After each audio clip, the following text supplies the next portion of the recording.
하나님께서 오늘 우리에게 주신 말씀은 로마서 7장 14절에서 25절 말씀입니다. 로마서 7장 14절에서 25절 함께 합독하겠습니다. 우리가 율법은 신령한 줄 알거니와 나는 육신에 속하여 죄 아래 팔렸도다. 내가 행하는 것을 내가 알지 못하노니 곧 내가 원하는 것은 행하지 아니하고 도리어 미워하는 것을 행함이라. 만일 내가 원하지 아니하는 그것을 행하면 내가 이로써 율법이 선한 것을 시인하노니 이제는 그것을 행하는 자가 내가 아니요 내 속에 거하는 죄니라. 내 속 곧 내 육신에 선한 것이 거하지 아니하는 줄을 아노니 원하는 내게 있으나 선을 행하는 것은 없도다. 내가 원하는 바 선을 행하지 아니하고 도리어 원하지 아니하는 바 악을 행하는도다. 만일 내가 원하지 아니하는 그것을 하면 이를 행하는 자는 내가 아니요 내 속에 거하는 죄니라. 그러므로 내가 한 법을 깨달았노니 곧 선을 행하기 원하는 나에게 악이 함께 있는 것이로다. 내 속사람으로는 하나님의 법을 즐거워하되 내 지체 속에서 한 바른 법이 내 마음의 법과 싸워 내 지체 속에 있는 죄의 법으로 나를 사로잡는 것을 보는도다. 오라, 나는 곤고한 사람이로다. 이 사망의 몸에서 누가 나를 건져내랴. 우리 주 예수 그리스도로 말미암아 하나님께 감사하리로다. 그런즉 내 자신이 마음으로는 하나님의 법을, 육신으로는 죄의 법을 섬기노라. 아멘. 바울은 어제 7절에서 13절에서 나에 관하여 말할 때 계속 과거 시제를 사용했습니다. 근데 오늘 본문에서 갑자기 14절에서 24절까지 나에 대하여 현재 시제로 전환합니다. 오늘 본문에서 나는 예수님을 믿고 그리스도인이 된 나로 볼 수 있습니다. 오늘 전체 본문에서 예수님을 믿고 그리스도인이 된 나라는 존재는 율법의 정죄에서 자유롭지만 그럼에도 불구하고 죄는 계속해서 내 안에 거하며 끊임없이 갈등하고 있는 모습을 보여줍니다. 14절에서 17절 본문인데요. 14절에서 우리가 율법은 신령한 줄 알거니와 나는 육신에 속하여 죄 아래에 팔렸도다 말씀합니다. 바울은 본격적으로 죄 아래에 있는 나의 고뇌에 대하여 묘사합니다. 어제부터 반복하고 있는데 율법은 신령하다라는 내용입니다. 율법은 신령합니다. 하나님으로부터 온 것으로 하나님의 성품이 담겨져 있기 때문입니다. 하지만 나는 그 신령한 것과 상관없이 육신에 속하여 죄에 매여 살아가고 있습니다. 죄에 팔렸다는 것은 노예로 내주었다는 것을 표현합니다. 단번에 바울의 삶을 지배했다라는 것이죠. 15절에서는 내가 원하는 것은 행하지 아니하고 도리어 미워하는 것을 행한다고 고백합니다. 성도들이 육신을 입고서 이 세상에 사는 한 그들은 죄된 본성과 새로운 영적 삶 사이의 갈등, 그 긴장을 계속하여 마주한다는 것입니다. 특별히 갈라디아 5장 17절에서 이런 말씀이 있습니다. 육체의 소욕은 성령을 거슬고 성령은 육체를 거스리나니 이 둘이 서로 대적함으로 너희가 원하는 것을 하지 못하게 하려 함이니라. 우리 속에 두 가지 본성이 있다라고 말합니다. 내가 원하든 원하지 않든 예수 믿는 사람들에게는 이 두 가지 본성이 있다라고 말씀합니다. 하나는 육신의 소욕, 또 하나는 성령의 소욕이다라는 것입니다. 근데 이것이 서로 대적하고 있습니다. 이것을 하려고 할 때 상대편에서 대적하고 저것을 하려고 할 때 저쪽 상대편에서 대적한다라는 것입니다. 그래서 원하는 것을 하지 못하게 합니다. 예수 그리스도를 믿고 구원함을 받았어도 육신에 속하여 살아가는 동안 이러한 영적 싸움은 계속됨을 말씀하고 있습니다. 17절에서는 이제는 그것을 행하는 자가 내가 아니요 내 속에 거하는 죄라고 말씀합니다. 율법은 신령한 것으로 선한 길을 알려주지만 우리가 그 길을 따르지 않고 육신의 소욕을 따라 육신을 따라 마음으로 미워하는 것을 행하여 죄를 범한다는 것, 그것이 내 속에 있는 죄라는 것입니다. 마음이 그걸 원치 않아도 내 속에 있는 죄가 끊임없이 그것을 지켜야 한다라고 말하는 것입니다. 그것을 행하게 하는 자가 내가 아니라 내 속에 있는 죄. 18절에서 내 속 곧 내 육신에 선한 것이 거하지 아니한 줄을 아노니, 이 말씀은 우리의 죄된 본성 안에는 선한 것이 없음을 말씀하고 있습니다.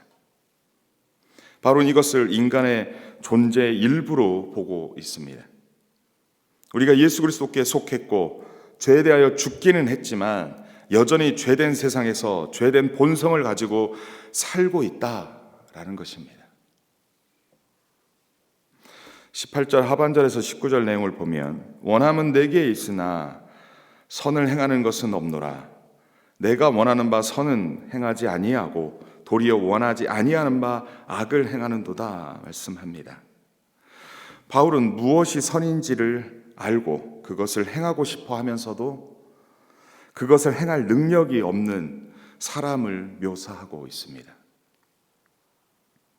성령의 도움이 없이는 그 사람은 죄의 권세에 사로잡혀 실제로 선을 행하고 싶을 때조차 계속해서 악을 행하게 된다고 말씀하고 있습니다. 20절에서는 만일 내가 원하지 아니하는 그것을 하면 이를 행하는 자는 내가 아니요 내 속에 거하는 죄니라.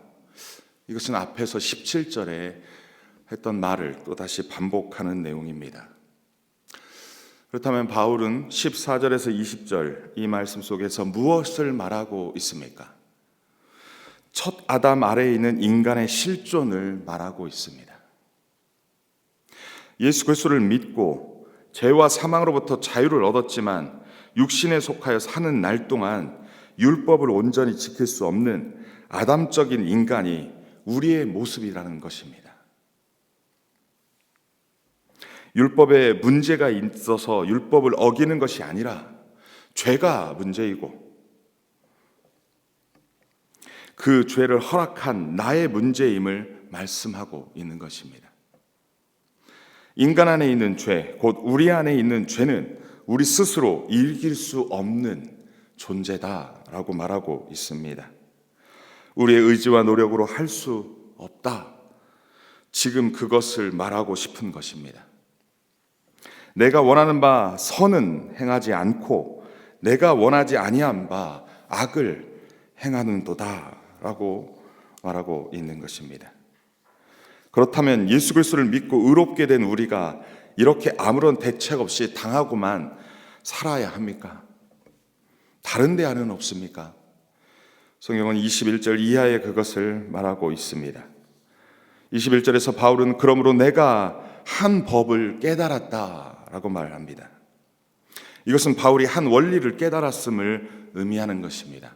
어떠한 원리, 어떠한 원칙, 어떠한 것을 발견했다, 깨달았다라는 것입니다. 그것이 어떠한 원리입니까? 곧 선을 행하기 원하는 나에게 악이 함께 있는 것입니다. 아담적 인간 안에는 선과 악이 함께 공존한다라는 것입니다. 육신을 입고 살아가는 우리 모든 사람에게 이 두 가지 요소가 함께 공존한다.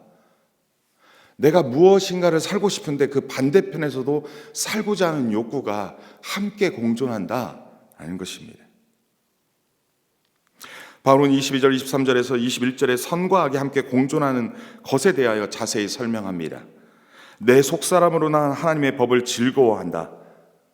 그런데 내 지체 속에서 역사하는 한 다른 법이 있는데 그것은 내 마음의 법과 싸우는 내 지체, 내 육체 속에 있는 죄의 법이다 라고 말합니다.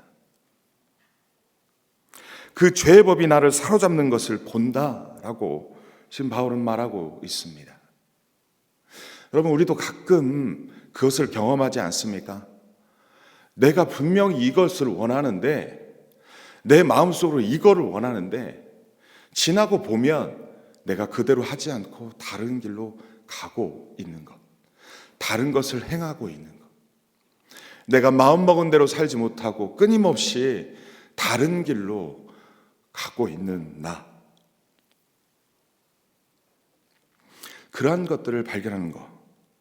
오늘 사도 바울도 지금 그 부분을 이야기하고 있는 것입니다. 이 죄의 법은 죄가 율법을 수단으로 온갖 탐심을 자극하여 인간을 죽음에 이르게 하는 것을 말합니다. 이처럼 나는 이성적인 마음으로는 하나님의 법을 섬기나 육신으로는 죄의 율법에 복종한다는 것입니다. 이 두 마음이 우리 가운데 모든 아담적 인간 안에 함께 공존한다라고 말씀하고 있습니다. 율법과 죄가 함께 있어 끊임없이 갈등한다라는 것입니다. 마음으로는 주의 법을 섬기면서 육신으로는 죄의 법을 섬기는 이중적인 삶을 살아가고 있다라는 것입니다. 이 말씀을 묵상하면서 맞습니다. 그렇습니다. 하나님, 제가 그렇습니다. 그렇습니다. 라고 고백할 수밖에 없는 말씀이 아니었나 싶습니다. 이것은 인간의 힘으로 극복할 수 없는 내적 불화와 분열과 모순입니다. 이 원리를 깨달은 바울은 어떻게 반응합니까? 바로 24절에서 오라 나는 공고한 사람이로다. 이 사망의 몸에서 누가 나를 건져내랴 라고 탄식합니다. 그리고 구원을 바라는 부르짖음이 있습니다. 인간은 이런 죄와 갈등에 직면하여 자기 자신은 죽을 수밖에 없는 사망의 몸인 것을 깨닫습니다. 이러한 탄식과 부르짖음은 바울만의 것은 아닙니다. 모든 인간은 이러한 탄식과 부르짖음을 할 수밖에 없습니다. 그런데 25절 상반절에서 바울은 우리 주 예수 그리스도로 말미암아 하나님께 감사하리로다 라고 고백합니다. 왜 감사의 고백을 합니까? 바울은 예수 그리스도를 통하여 우리의 죄 세력에서 구출하신 하나님께 감사를 드리고 있습니다.